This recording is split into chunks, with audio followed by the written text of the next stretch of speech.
नमस्कार आदाब, मैं हूं अब्दुल रहमान और आप देख रहे हैं अंडमान आज तक। द्वीप समूह में निरंतर हो रहे बिजली कटौती को लेकर बड़े बड़े नेता जो नहीं कर सके, किसी पार्टी के किसी भी बड़े नेता ने वो कदम नहीं उठाया जो एक समाज सेवक और पूर्व पार्षद वार्ड नंबर 7 के इंद्रपाल सिंह जी ने कर दिखाया। आइए हम जानते हैं उन्हीं से कि इन्होंने जो निरंतर हो रहे बिजली कटौती को लेकर जो कोर्ट में याचिका दायर की थी उसका क्या परिणाम हुआ। इस वक्त हमारे साथ मौजूद हैं खुद आईपी सिंह जी, जिन्होंने निरंतर हो रहे बिजली कटौती के ऊपर हाई कोर्ट में याचिका दायर की थी। हम उन्हीं से जानना चाहेंगे कि इन्होंने किस विषय को लेकर याचिका दायर की थी। सर नमस्कार। नमस्कार सर, अंडमान आज तक में आपका स्वागत है। सर, हम ये जानना चाहेंगे कि हमने सुना था और सोशल मीडिया में हमने देखा भी था कि आपने एक याचिका दायर की थी निरंतर हो रहे बिजली कटौती को लेकर। इसके बारे में हम जानना चाहेंगे सर कि इसका परिणाम क्या हुआ आखिर में। सबसे पहले आपका जो चैनल है, आपका चैनल के माध्यम से मैं पूरा अंडमान निकोबार के जनता का भी बहुत बहुत धन्यवाद देता हूं कि मैं सिर्फ आप लोगों के सहयोग से ही मैं ये कर पाया हूं। एक्चुअल में बहुत टाइम से जो है इलेक्ट्रिसिटी से लोग इतने परेशान थे हमारे आइलैंड के कि घर में इन्वर्टर भी काम नहीं कर रहा है। लेकिन क्या होता है कि राजनिवास हो चाहे सचिवालय है वहाँ, और जो भी हमारे आईएएस ऑफिसर जो यहाँ में है, उनके घर में करंट हमेशा रहता है। तकलीफ़ जो है हमारे जनता का ही हमेशा ये तकलीफ़ है। साहब जितने लोग हैं अंडमान में सभी घरों में तकलीफ़ है, खाली जो है बड़े बड़े जो साहब लोग हैं यहाँ पे उनके घर में तकलीफ़ नहीं है। लेकिन इसी बात को लेकर के फिर मैं 9/12/2024 को फिर हाई कोर्ट गया। हाई कोर्ट जाने के बाद फिर 11 अगस्त को जो है हियरिंग हुआ हाई कोर्ट में, जिसमें कि पहले 50 मेगावाट एलएनजी गैस जो होता है उससे जो है आपका बिजली देने का मिनिस्ट्री में गया हुआ था, लेकिन उसका अप्रूवल नहीं हुआ था।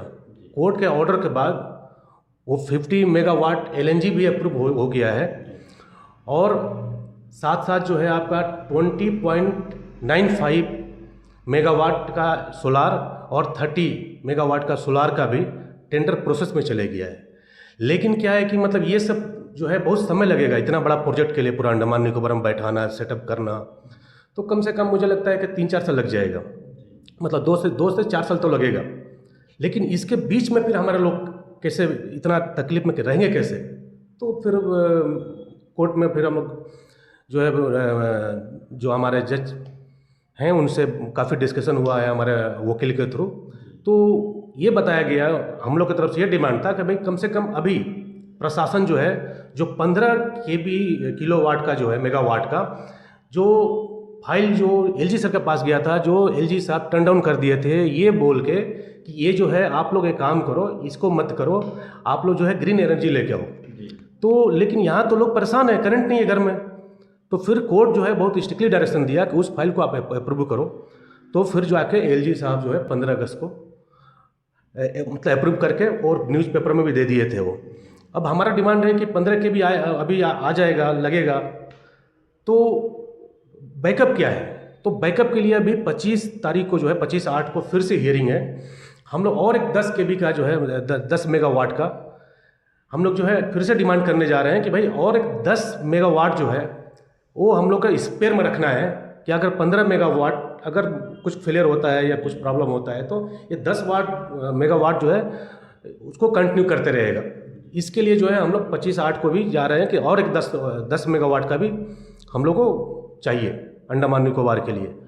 तो इसीलिए मुझे जाना पड़ा है। देखिए एलजी साहब और चाहे हमारे जो इलेक्ट्रिसिटी विभाग के जो भी आईएएस अधिकारी हैं, ये लोग सब जो है क्या है कि मतलब जो है देखिए सबसे बड़ा चीज़ क्या है, लोग क्या समझते हैं कि हमारा जो लोकल जो जेई एई और ई जो है एससी जो है वो लोग तकलीफ दे रहे हैं सबको। लेकिन परेशानी कहाँ हो रहा है कि फाइल यहाँ से तो लोकल लोग भेज रहा है, लेकिन जो दिल्ली से आ रहे हैं उनको तो तकलीफ नहीं पता ना हमारे लोगों को कि मतलब जो है आज इलेक्ट्रिसिटी घर में नहीं है, उनका घर में तो है, तो उनको तकलीफ कैसे पता चलेगा? और जब अगर मान लीजिए करके कुछ करना भी है, तकलीफ अगर है तो अचानक से तो आया नहीं है, सब कुछ पता है सबको जो पोस्ट में बैठे हुए हैं। तो इसका जो है निवारण जो है क्यों नहीं ये लोग 1 साल 2 साल पहले से कर लेते हैं? इसी तरह फिर गर्मी आएगा, पानी का तकलीफ, तो ये सब चीज़ इनको एडवांस में क्यों नहीं करते हैं पहले से? तो अभी जाके जो है वो लोग भी एक याचिका दायर किए हैं, मतलब अपने तरफ से कोर्ट में इलेक्ट्रिसिटी डिपार्टमेंट की तरफ से, कि जो है हम लोग 3 मेगावाट जो है 1 हफ्ते के अंदर में, मतलब जो है इसका हम लोग सोल्यूशन निकाल लेंगे 3 मेगावाट का। फिर 15 मेगावाट जो आएगा तो लगभग सोल्यूशन ख़त्म हो जाएगा। तो वो लोग टाइम लिए हैं कि 2-3 महीने के अंदर में ये सारा प्रॉब्लम सॉल्व हो जाएगा। हम लोग बोले हैं कि 2-3 महीने नहीं, बहुत फास्ट करिए आप, क्योंकि गर्मी और भी शुरू हो जाएगा।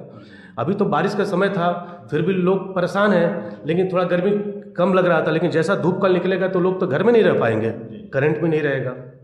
मेरा बस यही है कि एलजी साहब इंसान अच्छा ईमानदार हो सकते हैं, अच्छे हो सकते हैं, लेकिन परेशानी अगर नहीं समझेंगे तो फिर क्या क्या अच्छे हैं। मतलब उनको तो समझना है कि लोग परेशान अगर हो रहा है तो उसको एडवांस में लेके चलना है। और आप ऐसा नहीं, एलजी साहब जो है हमारा अंडमान में जो है 6 महीने पहले आए हुए हैं, 8-10 साल होने वाला है एलजी साहब का, इतना समय हो गया है। अब तो हर एक तरह से वो भी लोकल हो गए यहाँ का, है कि नहीं? तो उनको तो जो है कम से कम समस्या समझना चाहिए पब्लिक का। सर एक्चुअली बात यह है कि जो भी बड़े लोग हैं, जो भी प्रशासन से जुड़े हुए लोग हैं, उनको बिजली की समस्या, पानी की समस्या के बारे में कुछ नहीं पता चलता है, क्योंकि उनके वहाँ पे तो 24 घंटे बिजली रहती है। तो आम जनता जो परेशानी उठा रहे हैं, इस संबंध में आपने जो पहल की है बहुत ही सराहनीय है। मैं आपको मुबारकबाद देता हूँ इसके लिए कि आपको इसमें विजय भी प्राप्त हुई है। तो सर इससे दीप समूह के लोगों को कब तक निजात मिल जाएगी? आपने जो पहल किया है, दीप समूह के लोग कब तक पूरी तरह से मतलब बिजली का मज़ा लेना शुरू कर देंगे?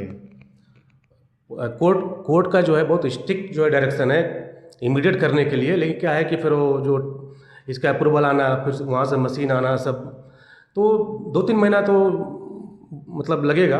2-3 महीना में मैं उम्मीद करता हूँ कि हमारे लोगों को जो है बिजली से बहुत राहत मिलेगी और हमेशा के लिए प्रॉब्लम जो है सॉल्व होगा। लेकिन सबसे बड़ा समस्या क्या है कि मतलब हम लोग हर चीज़ के लिए कोर्ट जाना पड़ रहा है। ये दुख का बात है, मतलब हमारे जो लोगों के लिए, कि मतलब अगर इलेक्ट्रिसिटी चाहिए तो कोर्ट जाओ, कमर्शियल रोक के रखे हुए हैं तो कोर्ट जाओ, सब डिवीज़न नहीं चल रहा है तो कोर्ट जाओ।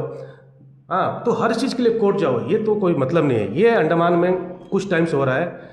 खुद ही प्रशासन को, एलजी साहब को समझना चाहिए कि भाई अगर मैं बैठा हूँ इस जगह में तो पब्लिक को किसी भी चीज़ का तकलीफ नहीं होना चाहिए। और उनको तो मतलब खुल के हम लोग के साथ जो है हंसी खुशी से बढ़िया से काम करना चाहिए। उनको सारा पब्लिक को जो तकलीफ़ है उसको दूर करना चाहिए उनको, ताकि मतलब जो है हम लोग भी कोर्ट जाते हैं तो कोर्ट जाना हमारा शौक थोड़ा नहीं है, मजबूरी है कि आखिर में कोई नहीं जाएगा और फिर इसी तरह चलते रहेगा तो फिर तकलीफ तो मतलब खाली हम अकेला का तकलीफ नहीं है, पूरा अंडमान निकोबार का सबको तकलीफ है, जितने लोग हैं, जितने घर हैं, सबको तकलीफ है। लेकिन बहुत मजबूरी में जाना पड़ रहा है हर चीज़ के लिए कोर्ट में। तो मेरा एक रिक्वेस्ट है प्रशासन से कि मतलब जो है हमें भी तकलीफ मत दे के हमें कोर्ट जाना पड़े। और आप लोगों को पता है कि सब क्या क्या करना चाहिए, आप लोग हर चीज़ करिए, पॉजिटिव करिए, लोगों को किसी भी तरह से तकलीफ मत होने दीजिए। मैं यही कहते हुए आपका चैनल आज तक को, अंडमान आज तक को बहुत बहुत धन्यवाद देता हूँ कि आप जो है मेरे से बाइट लेने के लिए आए हैं। बहुत बहुत धन्यवाद सर, आपका बहुत बहुत धन्यवाद। आपने अपना कीमती समय हमें दिया और पब्लिक के लिए जैसा आप काम कर रहे हैं वैसे ही आगे भी करते रहिए। हमारे शुभकामनाएं आपके साथ हैं। धन्यवाद।